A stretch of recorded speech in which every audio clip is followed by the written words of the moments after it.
My wife cheated with her ex and tried to take 70% of my business in the divorce. I had been married to Lena for 9 years, which in marriage years is basically a full university degree plus student loans. And for most of that time, our life looked like the kind of calm success people pretend is effortless.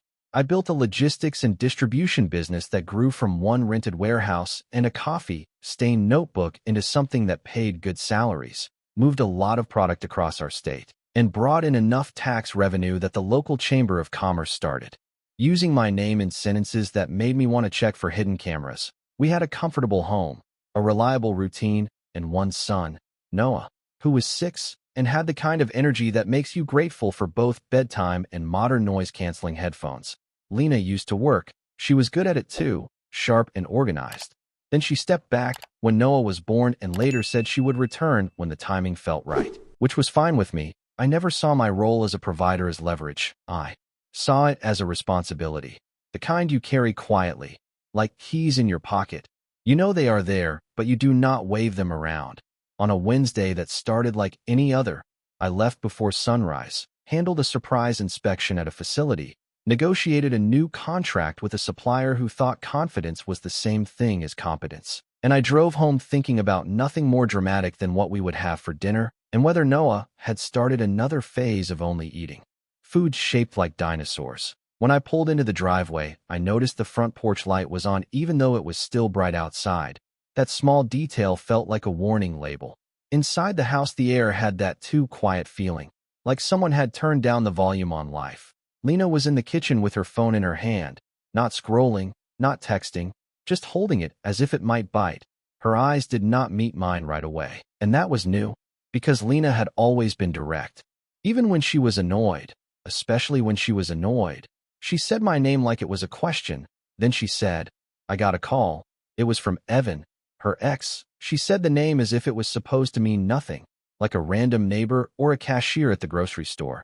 I stood there for a second and tried to place Evan in the museum of my past irritations. I remembered a couple of stories, an old relationship from before me. She had said it ended badly. She had used words like controlling and volatile.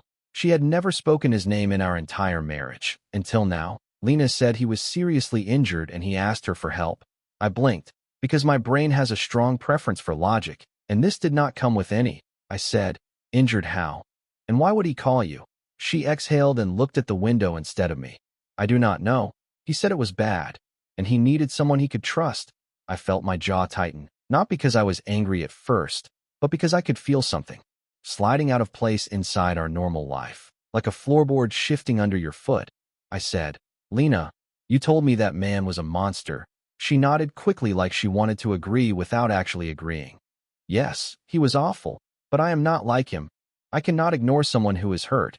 I heard a little laugh come out of my own mouth, not because it was funny, but because it was the only sound that kept me from saying something sharper. I said, "There are hospitals, there are friends, there are emergency services. Why you?" She finally looked at me, and her eyes were bright in a way that made me uneasy, like she was already in the middle of a story and I was arriving late. She said, "He does not have anyone else," and he sounded scared. I asked again, "What happened? Where is he?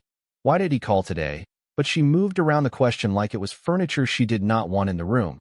She said she was going to check on him, just to make sure he was okay, and she would be back. I asked, "When?" She said, "Soon." I asked, "Can I come?" She said no, and that word landed heavier than it should have. Because in my marriage, no had never been a wall. It had been a discussion, but this no was a door she locked from the inside. I watched her grab her keys, and before she walked out, she glanced toward the hallway where Noah was playing. Then she looked back at me and said, "Please do not make this into something." I wanted to say, "I did not." "You did," but I swallowed it, because I had learned over 9 years that reacting fast can be the same as reacting wrong. I said, "Do what you think is right." And my voice sounded calm even to me, like I had turned myself into a professional negotiator in my own kitchen. She left, the door clicked, and the silence came back. Noah ran into the kitchen holding a toy truck and asked if we could have pancakes for dinner, and I said yes, because my son deserved stability even if my thoughts were turning into a storm. I made pancakes while my mind replayed Lena's face, the way she avoided details, the way she carried that phone like it was guiding her. Somewhere, She came back later than she said she would. The sun was down. Noah was asleep, and she slipped inside with that careful quiet people use when they do not want to wake a child or a truth. She said, "He is fine now. He just needed someone." I asked, "Did you take him to a doctor?" She said he did not want that. I asked, "Are you sure he was injured?" She snapped, "Yes." And then she softened right away. "Sorry, I am tired," I said. "Lena, you have not talked about this man in 9 years, and now you are going to his place like it is normal. I am trying to understand." She rubbed her forehead and said, "There is nothing to understand. I just did a good thing, and that should be the end of it." I wanted to believe her, I really did, because belief is easier than rebuilding your whole reality. But something about the way she said good thing felt like a line she had practiced, like she needed it to be true more than she needed me to believe it. That night, she slept with her back to me, which can happen in any marriage. But this time it felt like a boundary, and I stared at the ceiling thinking about the business I had built, the home we shared, the child we were raising, and the sudden reappearance of a man who was supposed to be a closed chapter. I told myself I was overthinking, that Lena was compassionate, that emergencies happen. Yet my instincts kept tapping my shoulder like a friend trying to warn me before I walk into traffic. The next morning, she was dressed earlier than usual. She said she needed to run an errand. I asked, "What errand?" She said, "Just something quick," and she kissed Noah on the head. Then she looked at me like she expected me to approve. I nodded, not because I approved, but because I needed to see where this road went. I watched her leave, and I stood by the window for a moment. Then I grabbed my keys and followed at a distance that felt ridiculous for a grown man with a mortgage and a business. But I was not following her because I wanted drama. I was following her because I needed clarity. And I had learned in business that when numbers do not add up, you do not ignore the spreadsheet. You audit it. Lena's car turned down streets that were not part of any normal routine, and after 20 minutes she pulled into a neighborhood I had never had a reason to enter. She parked in front of a small house with overgrown shrubs and a porch that looked like it had given up on being charming. She did not hesitate. She walked up and knocked. Like she belonged there. The door opened, and she stepped inside without a pause. I stayed in my car, hands on the steering wheel, staring at that door like it might open to reveal the truth in plain daylight. I told myself I was going to wait 5 minutes, just 5, then leave and apologize to myself for being paranoid. But 5 minutes became 10, and 10 became a weight in my chest, and I realized I was holding my breath like a man waiting for the verdict of his own life. Then the curtain in the front window shifted, and I saw a movement, and I felt my stomach drop, because whatever I saw next would either calm me down or change everything, and I already knew which one my instincts were betting on.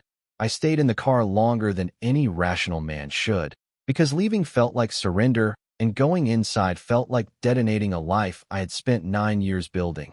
I kept telling myself there was still a version of this where I misunderstood, where Lena was inside offering soup and sympathy, where I would later laugh at my own paranoia. But then the front door opened and erased that fantasy in one quiet motion. Lena stepped out first, not rushed, not concerned, but calm in a way that only comes from comfort. And behind her was Evan, standing without any visible sign of injury. No bandage, no limp, no careful movements. He looked relaxed, like a man on his own porch enjoying a normal morning. And then the part that settled it happened. He reached out and touched her arm, not like a stranger thanking someone, but like someone who knew exactly where his hand belonged. Lena did not pull away. She smiled.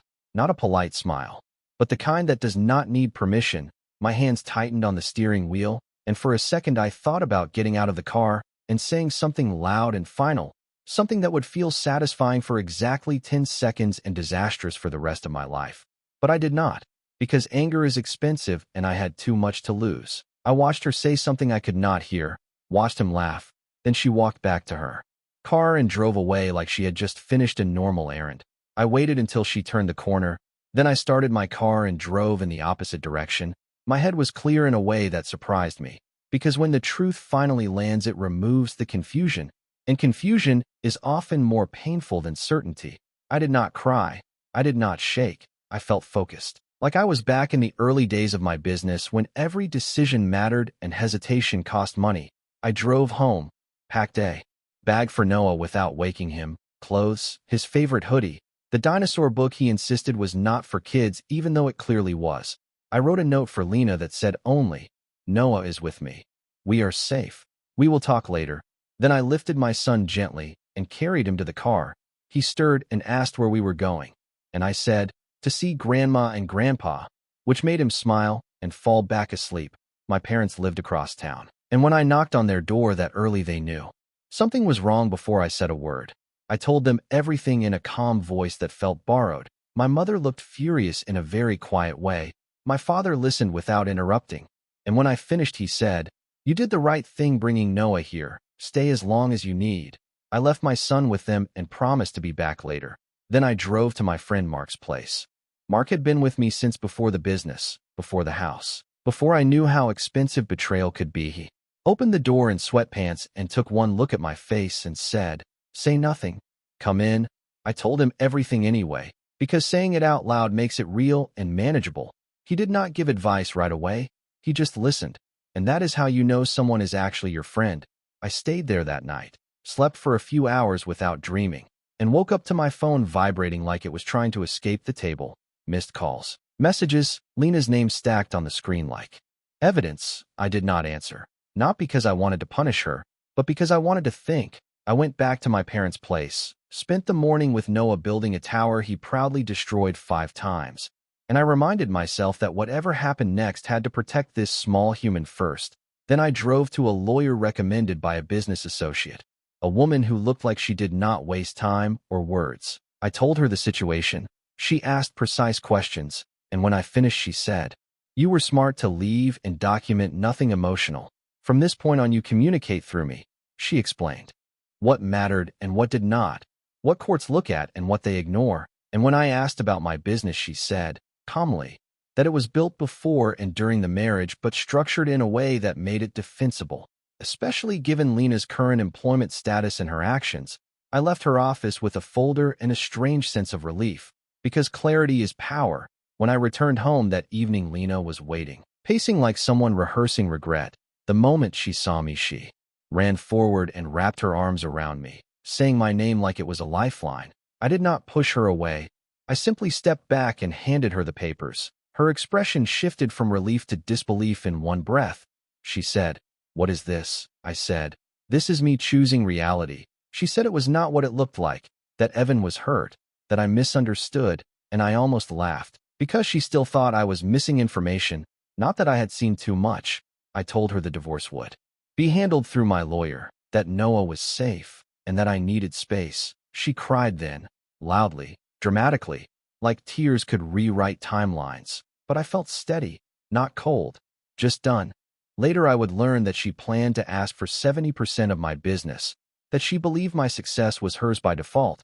But at that moment, all I knew was that the marriage I thought I had was over, and the real story was just beginning. The weeks that followed moved in 2 parallel worlds, one where I packed school lunches and reviewed contracts and tried to keep Noah's routine untouched, and another where my marriage was being reduced to documents, dates, and demands. Lena stopped calling and started emailing through her lawyer, and that was when I saw the number, 70%, written so casually, it almost impressed me. 70% of my business, as if 9 years of partnership automatically translated into ownership of my work, my risk, my sleepless nights. I remember reading it twice, not because I was confused, but because I wanted to make sure I was not misinterpreting something that bold. My lawyer was not surprised. She said, "People often ask for the sky hoping to land on the roof." But Lena was not negotiating. She was declaring. Her filing painted a picture where I was absent, emotionally distant, obsessed with work, while she was the supportive backbone who sacrificed everything, including her career, to enable my success. It was a creative story. I would give her that.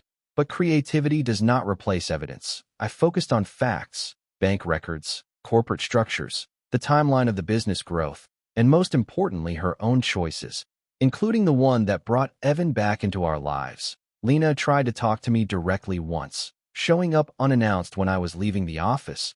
She said she deserved security, that she had given me her best years. I told her calmly that security does not come from taking what you did not build, and that trust is not something you get to spend twice. She accused me of being cold, and I said no, I am being clear, and that seemed to bother her more. The court dates were set. The waiting was its own test, but I had learned patience in business, and I treated this the same way. Prepare thoroughly and do not underestimate emotions, especially someone else's. Noah stayed with me most of the time. The court approved it temporarily, citing stability, and every night when I tucked him in I reminded myself that whatever happened financially, I was already winning where it mattered. Lena's story began to unravel under scrutiny. Messages she forgot existed, timelines that did not match, her own admission that she was not employed and had not attempted to return to work in years. And then there was Evan, who quietly disappeared when legal questions started circling. During the hearing, her lawyer argued that my business was marital property in spirit if not on paper. My lawyer responded with numbers and structure and calm. The judge listened, asked questions, and I answered without drama. Because drama is not persuasive. When the decision came, it was not theatrical. It was firm. The court granted the divorce in my favor, rejected the 70% claim, and ruled a fair division that protected the business and prioritized our child. Lena looked stunned, like someone who had bet everything on a bluff and just been called. I did not feel triumphant. I felt resolved. Outside the courthouse, she tried to speak to me again, and I said, "For Noah's sake, we will be respectful, but this chapter is closed." Walking away, I realized something important. She did not lose because I was ruthless. She lost because I stayed grounded, and that turned out to be the most valuable asset I had. After the ruling, people expected me to celebrate or collapse, but instead I did something far more unsettling for everyone involved. I went quiet, not the bitter silent type, but the focused kind, the kind that makes noise elsewhere irrelevant. Lena moved out officially. The house felt different, lighter in some ways, heavier in others, but predictable. And predictability is underrated until chaos visits and overstays. Noah adjusted faster than anyone expected. Children do that when adults stop using them as emotional furniture. I kept his routine strict and boring: school, breakfast, homework, bedtime stories. Stability is not dramatic, but it works. Lena tried to renegotiate outside the court. Suddenly reasonable, suddenly flexible, talking about co-parenting and fairness and how we both deserve peace. I listened through lawyers only, not because I hated her, but because I finally respected myself. My business partners were nervous at first. Rumors travel faster than facts. But when they saw operations unchanged, contracts fulfilled, growth steady, their confidence returned. Success has a way of shutting people up better than arguments ever could. Then came the twist I did not expect. Evan reached out to me. Not directly, of course, through a mutual acquaintance who thought this was a good idea. I agreed to meet him once. Public place, daylight, no drama. He looked smaller than I remembered from that porch, less confident. He talked too much, filled the silence with excuses. He said Lena had exaggerated everything, that she came to him by choice, that he never meant to cause trouble. I let him talk until he ran out of words. Then I said one sentence: "You did not take her from me. She left on her own." And that distinction matters. He did not like that, because it removed his imagined importance. I stood up and left, and that was the last time I saw him. Lena did not take the meeting well when she found out. She accused him of betrayal, which was almost impressive in its lack of self-awareness. But by then her reactions no longer had gravity in my world. The final custody arrangement gave us shared responsibility, but primary residence with me. She protested, then accepted. Life has a way of teaching acceptance when denial stops paying off. Months passed. My business expanded into a new region, not as a distraction, but as momentum. I started sleeping better, laughing more easily, even making jokes about my own life that did not sting.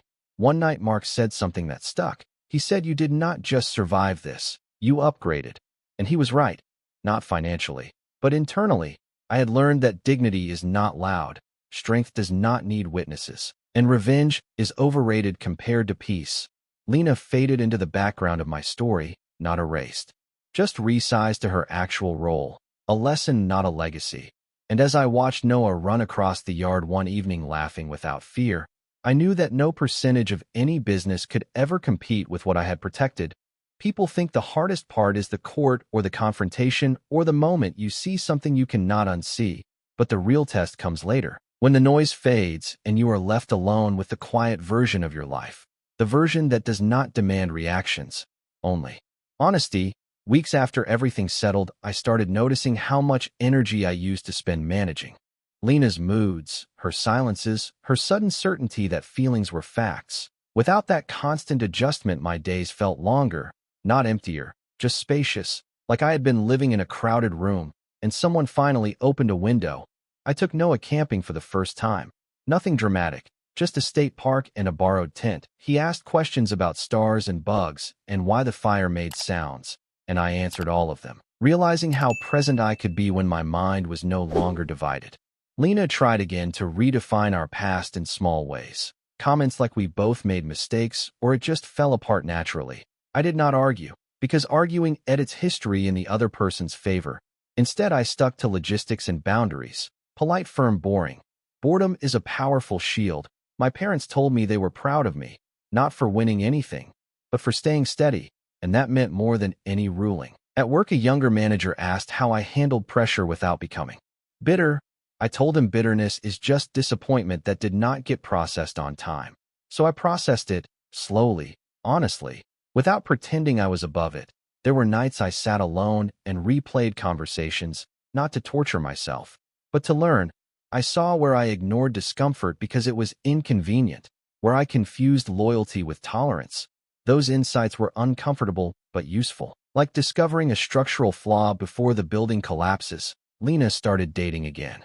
Quickly, or at least wanted me to know she was, which told me everything I needed to know about her emotional timeline.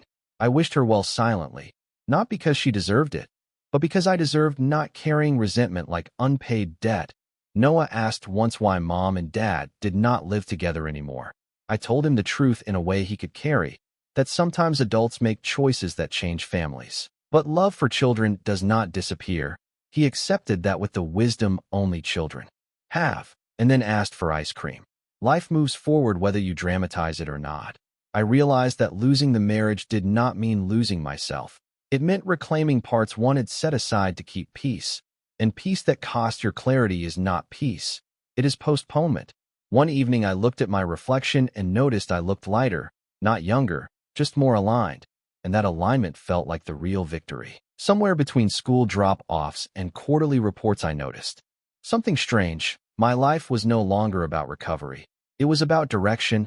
I was not proving anything to Lena or the court or anyone who thought they knew my story. I was building forward instead of patching behind me. That shift changed everything. I stopped measuring time by what I had lost and started measuring it by what I was creating. Noah grew more confident.